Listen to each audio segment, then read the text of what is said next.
നമസ്കാരം. ഒരു പനി വന്നു കഴിഞ്ഞാൽ ഉടൻ തന്നെ ഏതെങ്കിലും അലോപ്പതി ആശുപത്രിയിലേക്ക് ഓടുകയും അവിടെ നിന്നും ചികിത്സ തേടുകയും ചെയ്യുന്ന എല്ലാവരും ദയവ് ചെയ്ത് കേൾക്കാനായിട്ടിടുന്ന ഒരു വീഡിയോ ആണ്. ഓഗസ്റ്റ് മാസം 7-ാം തീയതി 2023 ലോകാരോഗ്യ സംഘടന ഒരു ഗ്ലോബൽ അലേർട്ട് പുറപ്പെടുവിച്ചിരിക്കുകയാണ്. ഇന്ത്യയിൽ നിന്നും ഇറാഖിലേക്ക് വിറ്റ ഒരു ചുമമരുന്നിൽ കഫ് സിറപ്പിൽ ടോക്സിക് കണ്ടന്റുകളുണ്ട്, വിഷം അടങ്ങിയിട്ടുണ്ട്. അത് എവിടെയെല്ലാം ചെല്ലുന്നുണ്ടോ അവിടെയുള്ള ആൾക്കാർ ആരും തന്നെ അത് വാങ്ങി ഉപയോഗിക്കരുതെന്നും അത് കുടിച്ചു കഴിഞ്ഞാൽ മരണം വരെ സംഭവിക്കാം എന്നുമാണ് ലോകാരോഗ്യ സംഘടന പറഞ്ഞിരിക്കുന്നത്. കഴിഞ്ഞ വർഷം ഏതാണ്ട് 300-ഓളം ആൾക്കാരാണ്, 300-ൽ അധികം ആൾക്കാരാണ് ഇന്ത്യയിൽ നിർമ്മിച്ച വിവിധ കഫ് സിറപ്പുകൾ കുടിച്ച് പല രാജ്യങ്ങളിലായിട്ട് മരിച്ചത്. നിങ്ങൾ പലപ്പോഴും ഇതുമായിട്ട് ബന്ധപ്പെട്ട വാർത്തകൾ കണ്ടിട്ടുണ്ടാകണം. ഗാംബിയയിൽ ഏതാണ്ട് 70 കുട്ടികൾ, ഉസ്ബെക്കിസ്ഥാനിൽ ഏതാണ്ട് 20ഓളം കുട്ടികൾ, ഇപ്പോൾ ഈ അടുത്ത സമയത്ത് കാമറൂണിൽ 12 കുട്ടികൾ, ഇങ്ങനെ പലയിടങ്ങളിലായിട്ട് ഇന്ത്യ മഹാരാജ്യത്തിൻ്റെ യശസ് വർദ്ധിപ്പിച്ചുകൊണ്ട് നമ്മുടെ രാജ്യത്തെ ആരോഗ്യ പരിപാലന രംഗത്ത് സ്തുത്യർഹമായ സേവനം നൽകിക്കൊണ്ടിരിക്കുന്ന മരുന്ന് കമ്പനികൾ ഉണ്ടാക്കിയ മരുന്നുകൾ കഴിച്ച് ജനം മരിച്ചുകൊണ്ടിരിക്കുകയാണ്. 7 കമ്പനികളെ ലോകാരോഗ്യ സംഘടന റെഡ് ഫ്ലാഗ് ചെയ്തിട്ടുണ്ട്. ഇന്ത്യയിൽ അവരുണ്ടാക്കിയ കഫ് സിറപ്പ് മരണം സൃഷ്ടിച്ചതിൻ്റെ പിന്നാലെയാണ് അങ്ങനെ ചെയ്തിരിക്കുന്നത്. അതിന്മേൽ അന്വേഷണവും നടന്നുകൊണ്ടിരിക്കുകയാണ്. ഇപ്പോൾ എനിക്ക് നമ്മുടെ നാട്ടില് മരുന്ന് ഭക്തരായിട്ടുള്ള മനുഷ്യരോട്, അതായത് ഒരു ചെറിയ പനിയോ തലവേദനയോ ജലദോഷമോ വന്നാൽ അലോപ്പതി ആശുപത്രികളിലേക്ക് ഓടുന്ന ആൾക്കാരോട് 1-2 കാര്യങ്ങൾ പറയാനുണ്ട്. ഒന്നാമതായിട്ട് നിങ്ങൾ മനസ്സിലാക്കേണ്ടത്, നമ്മുടെ പഴയ തലമുറ പനി, തലവേദന, ചുമ മുതലായ കാര്യങ്ങളെ ഒന്നും തന്നെ രോഗങ്ങളായിട്ട് കണ്ടിരുന്നില്ല. പനി വന്നാൽ 3 ദിവസം എന്നൊരു ചൊല്ല് തന്നെ കേരളത്തിന്റെ ചില ഭാഗങ്ങളിലുണ്ട്. എന്ന് പറഞ്ഞാൽ പനി വന്നു കഴിഞ്ഞാൽ ഒരു 3 ദിവസം കഴിയുമ്പോൾ അതങ്ങ് മാറും, പ്രത്യേകിച്ച് യാതൊരു മരുന്നുമില്ലാതെ തന്നെ. പിന്നെ ചില പ്രത്യേക ഘട്ടങ്ങളിൽ ആൾക്കാർക്ക് സാധാരണയിലധികം പനിയുടെ പ്രശ്നം ഉണ്ടാകുമ്പോൾ നമ്മുടെ പഴമക്കാർ ചെയ്തിരുന്നത് ചില ഗൃഹവൈദ്യങ്ങളാണ്.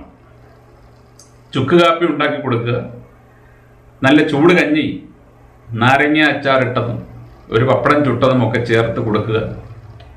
ഈ കിടക്കുന്ന ആൾക്ക് വളരെ സുഖകരമായിട്ട് ദഹിക്കത്തക്ക ഭക്ഷണം, ചൂടുവെള്ളം, കരിപ്പെട്ടിയിട്ട കുരുമുളകിട്ട കാപ്പി മുതലായവ കൊടുക്കുക. എന്നിട്ട് അയാളോട് വിശ്രമിക്കാൻ പറയുക, അയാൾക്ക് മനസ്സമാധാനം കൊടുക്കുക.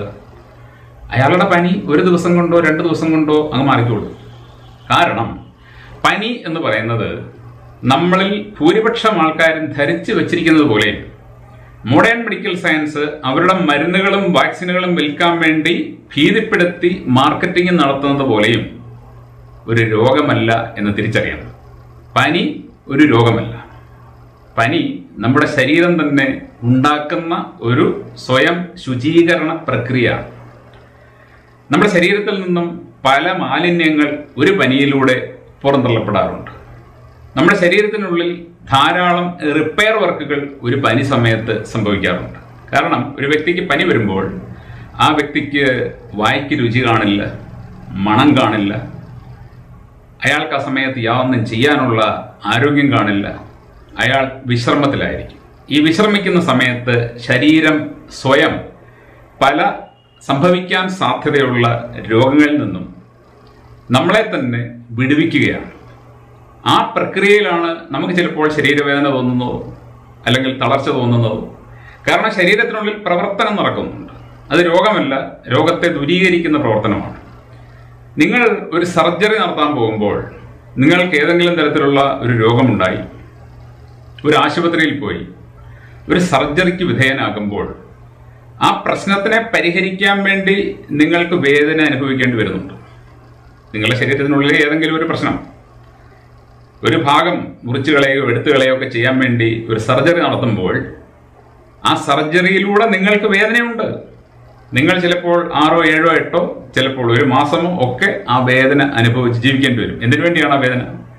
ആ വേദന ഒരു റിപ്പയർ നടത്തിയതിനാലാണ്, ഒരു റിപ്പയർ നടത്തുന്നതിന് വേണ്ടിയാണ്. ഇതേപോലെ തന്നെയാണ് പനി. നമ്മുടെ ശരീരത്തിനുള്ളിൽ നമ്മളറിയാതെ നടക്കുന്ന ചില റിപ്പയർ വർക്കുകൾക്ക് ഒരു ഷീൽഡ് ആവശ്യമാണ്. മനുഷ്യനെ വിശ്രമിപ്പിക്കേണ്ടത് ആവശ്യമാണ്. അങ്ങനെ അവനെ വിശ്രമിപ്പിക്കാനായിട്ട് ശരീരം അവനൊരു പനി നൽകുന്നു. ആ പനി സമയത്ത് അവൻ വിശ്രമിക്കുന്നു. അവൻ ആ സമയത്ത് ദഹിക്കാൻ പാടുള്ള ഭക്ഷണം കഴിക്കുന്നില്ല, നല്ല ഭക്ഷണം മാത്രമേ കഴിക്കുന്നുള്ളൂ. അവന് മനസ്സമാധാനമുണ്ട്, അവൻ്റെ മനസ്സിൽ ദുശ്ചിന്തകളില്ല. കാരണം ശരീരം തളരുമ്പോൾ മനസ്സ് നിർമ്മലമാകും. അങ്ങനെ ആ ഒരു ചുരുങ്ങിയ സമയം കൊണ്ട് ഒരുപക്ഷെ അവനിൽ വളർന്നു വന്നുകൊണ്ടിരിക്കുന്ന ചില ക്യാൻസർ പോലും ശരീരം ഇല്ലായ്മ ചെയ്യുകയായിരിക്കും. നമ്മൾ അതിനൊരു സാവകാശം കൊടുക്കണം. എന്നാൽ ഇന്ന് ഒരു ചെറിയ പനി വരുമ്പോൾ ഉടൻ തന്നെ അടുത്തുള്ള ഒരു അലോപ്പതി ആശുപത്രിയിലേക്ക് പോവുകയാണ്. അവിടെ ചെന്ന് ഡോക്ടറെ കാണിക്കുന്നു. ഡോക്ടർ അയാൾക്ക് പല മരുന്നുകളും കൊടുക്കുന്നു. ഈ മരുന്നുകളിലെല്ലാം തന്നെ എന്തടങ്ങിയിട്ടുണ്ട്? വിഷമടങ്ങിയിട്ടുണ്ട്. ഇപ്പോൾ ലോകാരോഗ്യ സംഘടന ഏതാണ്ട് 300ഓളം മരണങ്ങൾ, 300-ലധികം മരണങ്ങൾ ഇന്ത്യൻ മെയ്ഡ് കഫ് സിറപ്പ് കഴിച്ച് സംഭവിച്ചു എന്ന് പറയുമ്പോൾ നമ്മൾ അറിയാത്ത ഒരു മറുഭാഗം അതിനുണ്ട്. മരണം സംഭവിക്കുമ്പോൾ, ഒരു വാക്സിൻ എടുത്തിട്ടോ മരുന്ന് കഴിച്ചിട്ടോ മരണം സംഭവിക്കുമ്പോൾ മാത്രമാണ് അതൊരു വാർത്തയാകുന്നത്. എന്നാൽ മരണം സംഭവിക്കാതെ ബാക്കിയെല്ലാം സംഭവിച്ചാൽ അത് വാർത്തയാകില്ല. ബാക്കിയെല്ലാം എന്ന് പറയുമ്പോൾ ആ മരുന്ന് കഴിച്ച് അയാൾക്ക് മറ്റ് ഗുരുതര പ്രശ്നങ്ങൾ ഉണ്ടായിക്കഴിഞ്ഞാൽ അത് ആ മരുന്ന് മൂലം ഉണ്ടായതാണെന്ന് പോലും അറിയാതെ ആയിരിക്കും ആ വ്യക്തി ജീവിക്കുന്നത്. ഒരു കുഴപ്പവുമില്ല നടന്ന ഒരാളുടെ കരളിന് പ്രശ്നമുണ്ടാകുക, ഒരു കുഴപ്പവുമില്ല നടന്ന ആളിന്റെ കിഡ്നിക്ക് തകരാറുണ്ടാകുക, ഒരു കുഴപ്പവുമില്ലായിരുന്ന ആൾക്ക് ഹാർട്ട് അറ്റാക്ക് ഉണ്ടാകുക. എങ്ങനെ സംഭവിക്കുന്നു? ഇത്തരത്തിൽ നമ്മുടെ ശരീരത്തിലേക്ക് ചെല്ലുന്ന വിഷമരുന്നുകൾ, ഭക്ഷണത്തിലൂടെ ചെല്ലുന്ന വിഷം ഒരു വശത്ത്, അതിൻ്റെ ഒപ്പം മരുന്നിൽ കൂടിയും വിഷം ഉള്ളിലേക്ക് ചെല്ലുമ്പോൾ നമ്മൾ അറിയാത്ത രോഗങ്ങൾ, അതുവരെ നമുക്ക് സംഭവിച്ചിട്ടില്ലാത്ത ആരോഗ്യ പ്രശ്നങ്ങൾ ഉണ്ടാവുകയും അതെന്തുകൊണ്ട് സംഭവിച്ചു എന്ന് നമ്മൾ അത്ഭുതപ്പെടുകയും ചെയ്യും. നമ്മളെപ്പോഴും കഴിച്ച മരുന്നിനെ കുറ്റം പറയില്ല. കാര്യം മരുന്നിനെ എല്ലാവരും കണ്ണടച്ച് വിശ്വസിക്കുകയാണ്. ഇപ്പോൾ ഈ വാർത്തയെങ്കിലും നിങ്ങൾ കണ്ടല്ലോ. ലോകാരോഗ്യ സംഘടന തന്നെ സമ്മതിച്ച, അതായത് ലോകത്തിലെ മരുന്ന് കമ്പനികളുടെ മാർക്കറ്റിംഗ് ഓഫീസായിട്ട് പ്രവർത്തിക്കുന്ന ലോകാരോഗ്യ സംഘടന തന്നെ അംഗീകരിച്ച ഒരു വിഷയമാണ് ഈ 300-ലധികം കഫ് സിറപ്പ് മരണങ്ങൾ. അങ്ങനെയാണെന്നുണ്ടെങ്കിൽ ഈ കഫ് സിറപ്പുകൾ കുടിച്ച് മരണമൊന്നും സംഭവിക്കാതെ അനാരോഗ്യത്തിലേക്ക് കൂപ്പുകുത്തി വീണ എത്രയോ ലക്ഷങ്ങൾ ഈ ഭൂമിയിൽ ഉണ്ടാകും. അതുകൊണ്ട് ദയവ് ചെയ്ത് തിരിച്ചറിയുക, തലവേദന, പനി മുതലായവ രോഗങ്ങളല്ല. ചുമ നമ്മുടെ ശരീരം നടത്തുന്ന ഒരു ശുദ്ധീകരണ പ്രക്രിയയാണ്.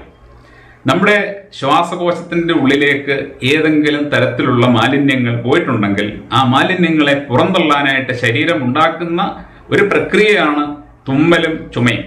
നിങ്ങൾക്കറിയാം, നമ്മുടെ മൂക്കിലേക്ക് ഒരു പൊടി പോയി കഴിഞ്ഞാൽ ഒരു തുമ്മൽ ഉണ്ടാകുന്നത് ശരീരത്തിൻ്റെ സ്വയം റിഫ്ലക്സ് ആക്ടിവിറ്റിയാണ്. അത് ഉള്ളിലേക്ക് പോകാനുള്ളതല്ല, അത് പുറത്തേക്ക് പോകണം. വളരെ ശക്തമായിട്ട് തന്നെ തുമ്മലുണ്ടാക്കി ശരീരം അതിനെ പുറത്തേക്ക് തെറിപ്പിക്കും. എന്നാൽ ഇങ്ങനെ ശരീരം വേണ്ടാത്തതിനെ പുറന്തള്ളുമ്പോഴൊക്കെ അതിനെ രോഗമായിട്ട് കണ്ടുകൊണ്ട് ആശുപത്രികളിലേക്ക് പോയി അത് തടഞ്ഞു നിർത്തുകയും പുറത്തേക്ക് പോകേണ്ട മാലിന്യം പുറത്തു പോകാതെ ഉള്ളിൽ കിടന്ന് പിന്നീട് മഹാരോഗങ്ങളായിട്ട് മാറുകയും ചെയ്തുകൊണ്ടിരിക്കുകയാണ് ഈ ലോകത്തെല്ലായിടത്തും. കാരണം ആധുനിക മാതാപിതാക്കൾക്ക് വിദ്യാഭ്യാസം മാത്രമേ ഉള്ളൂ, അറിവില്ല. പഴയ കാലത്തെ അച്ഛനമ്മമാർക്ക് വിദ്യാഭ്യാസം ഉണ്ടായിരുന്നില്ല, പക്ഷേ അവർക്ക് വിവേകമുണ്ടായിരുന്നു. അവർക്ക് നേരിട്ടറിയാമായിരുന്നു ഏതൊക്കെയാണ് യഥാർത്ഥത്തിൽ മരുന്ന് വേണ്ട രോഗങ്ങൾ, ഏതൊക്കെയാണ് മരുന്ന് വേണ്ടാത്ത രോഗങ്ങളും.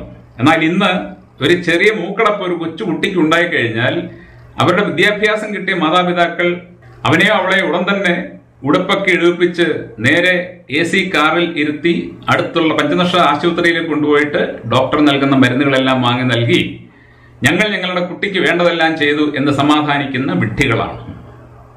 പനി ബാധിച്ച് ഒരു വ്യക്തിയും ഈ ലോകത്ത് മരിച്ചിട്ടില്ല. പനി ബാധിച്ച് നിങ്ങൾ ഏതെങ്കിലും മരണവാർത്ത കേട്ടിട്ടുണ്ടെങ്കിൽ നിങ്ങൾ ആ മരണവാർത്ത എടുത്ത് ഒന്ന് വായിച്ചു നോക്കണം. ആ വ്യക്തി ചികിത്സിക്കാൻ പോയപ്പോൾ അവിടെയാണ് മരിച്ചത്. പനി ബാധിച്ച് വീട്ടിൽ കിടന്ന് ഒരു വ്യക്തി പോലും ഒരു കാലത്തും ഒരിടത്തും മരിച്ചിട്ടില്ല. കാര്യം പനി ആരെയും കൊല്ലില്ല. അത്യാവശ്യം ഘട്ടങ്ങളിൽ അഥവാ നിങ്ങൾക്ക് മരുന്നിന്റെ ആവശ്യമുണ്ട് എന്ന് തോന്നിയാൽ 3-4 ദിവസം കഴിഞ്ഞിട്ട് പോലും പനിക്ക് മാറ്റമില്ല, അങ്ങനെയൊന്നും വരില്ല. അഥവാ വന്നാൽ പ്രശ്നമില്ലാത്ത മരുന്നുകൾ വിൽക്കുന്ന മറ്റ് വൈദ്യശാസ്ത്ര ശാഖകളുണ്ട്. ഹോമിയോയിൽ മെഡിസിൻ ഉണ്ട്, ആയുർവേദത്തിൽ മരുന്നുണ്ട്, അത് വാങ്ങിക്കഴിച്ചാൽ നിങ്ങളുടെ ഉള്ളിലേക്ക് വിഷമൊന്നും പോകുന്നില്ല. എന്നാൽ ഇവിടെ ഏതോ ഫാക്ടറികളിൽ കരാറടിസ്ഥാനത്തിൽ ഉണ്ടാക്കുന്ന ഈ മരുന്നുകൾ, അതിലടങ്ങിയിരിക്കുന്ന ഇൻഗ്രീഡിയൻസ് എന്താണെന്ന് അതുണ്ടാക്കുന്ന കമ്പനിക്ക് പോലും അറിയില്ല എന്നുള്ളതാണ് ഇപ്പോൾ അന്വേഷണം നടക്കുമ്പോൾ വെളിച്ചത്ത് വരുന്നത്. ഒരു കമ്പനി പറഞ്ഞത്, ഈ സാധനം ഞങ്ങൾ ഒരു കമ്പനിക്ക് സബ് കോൺട്രാക്ട് കൊടുത്തിരിക്കുകയാണ്, അവരിൽ നിന്നാണ് ഞങ്ങളത് വാങ്ങിയത്, അവരതിൽ എന്തെങ്കിലും ചെയ്തിട്ടുണ്ടോ എന്ന് ഞങ്ങൾക്ക് അറിഞ്ഞുകൂടാ. അപ്പോൾ ഉണ്ടാക്കുന്ന കമ്പനിക്ക് പോലും അവരെന്ത് സാധനമാണ് ഉണ്ടാക്കി വിടുന്നതെന്ന് അറിഞ്ഞുകൂടാ. ധാരാളം കെമിക്കലുകൾ ഈ മരുന്നുകളിൽ ഉപയോഗിക്കുന്നുണ്ട്. ആ കെമിക്കലുകൾ ഉണ്ടാക്കുമ്പോൾ പാലിക്കേണ്ട ഉത്പാദന മര്യാദകൾ ആ കമ്പനികൾ പാലിച്ചില്ല. അവർ അളവ് തെറ്റിയോ അളവ് കൂട്ടിയോ ഏതെങ്കിലുമൊക്കെ സാധനം, അല്ലെങ്കിൽ ഗുണനിലവാരത്തിന് പ്രശ്നമുള്ള ഏതെങ്കിലും സാധനം ചേർത്ത് അത്തരം കെമിക്കലുകൾ നിർമ്മിച്ച് ഒരു മരുന്നുണ്ടാക്കാനായി അയക്കുമ്പോൾ ആ കമ്പനി അതുപയോഗിച്ച് മരുന്നുണ്ടാക്കി പുറത്തേക്ക് വിടുമ്പോൾ ഒരുപക്ഷെ അത് മരണത്തിലേക്ക് എത്തിയില്ലെങ്കിലും അതുണ്ടാക്കുന്ന കടുത്ത ആരോഗ്യ പ്രശ്നങ്ങൾ എന്തെല്ലാമായിരിക്കുമെന്ന് അവർക്ക് പോലും അറിഞ്ഞുകൂടാ. അതുകൊണ്ട് ദയവ് ചെയ്ത് മരുന്നുകളിൽ നിന്നും പരമാവധി അകന്നു നിൽക്കുക. നിങ്ങളുടെ കുട്ടികൾക്ക് എന്തെങ്കിലും പനി ഉണ്ടാകുമ്പോൾ നിങ്ങൾ ആ കുട്ടിയെയും കൊണ്ട് ആശുപത്രിയിലേക്ക് ഓടുന്ന ഒരാളാണെന്നുണ്ടെങ്കിൽ 100% നിങ്ങൾ ആ കുട്ടിയെ ദ്രോഹിക്കുന്ന വ്യക്തിയാണ്. ഒരു പനി വന്നു കഴിഞ്ഞാൽ അത് തനിയെ മാറാനുള്ള സമയം കൊടുക്കണം. അതിന് പാരസെറ്റമോൾ പോലെയുള്ള വിഷമരുന്നുകൾ വാങ്ങിക്കൊടുത്ത് അതിൻ്റെ ആരോഗ്യത്തെ, പാരസെറ്റമോൾ, ഡോളോ മുതലായവ കരൾ, കിഡ്നി മുതലായ അവയവങ്ങളെ നശിപ്പിക്കുന്നതാണെന്ന് അതുണ്ടാക്കുന്ന കമ്പനികൾ തന്നെ പറയുന്നുണ്ട്. അതായത് ഒരു നിശ്ചിത അളവിൽ കൂടുതൽ അത് കഴിച്ചാൽ എന്ന് പറഞ്ഞു കഴിഞ്ഞാൽ, കൂടിയ അളവിൽ കഴിക്കുമ്പോൾ വിഷമായിട്ട് മാറുന്ന ഒരു വസ്തു കുറഞ്ഞ അളവിലും വിഷം തന്നെയാണ്. പക്ഷെ കുറഞ്ഞ അളവിൽ വിഷം കുറച്ച് മാത്രമേ ഉള്ളിലേക്ക് പോകുന്നുള്ളൂ എന്ന് മാത്രം.